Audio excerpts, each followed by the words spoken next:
Hey, good afternoon, AZP crew.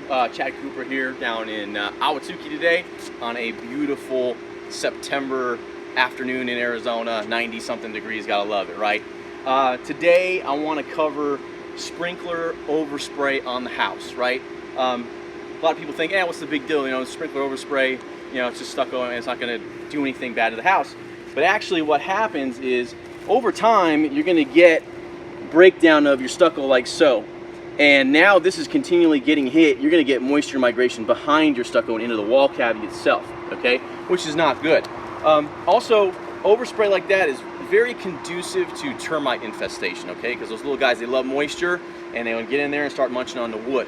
So, I guess really the point of the video is, and not a lot of people are aware, but you can buy, or a lot of times they even have on site, they just don't realize, is sprinkler heads that have adjustable fan.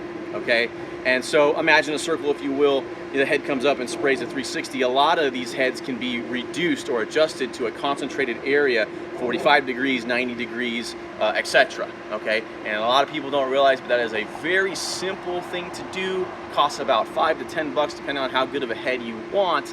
That can really take care of this issue, because if this does go unchecked, this is just going to get worse. And eventually is going to warrant a more extensive stucco repair and possibly result in termites, which you'll have to have treated.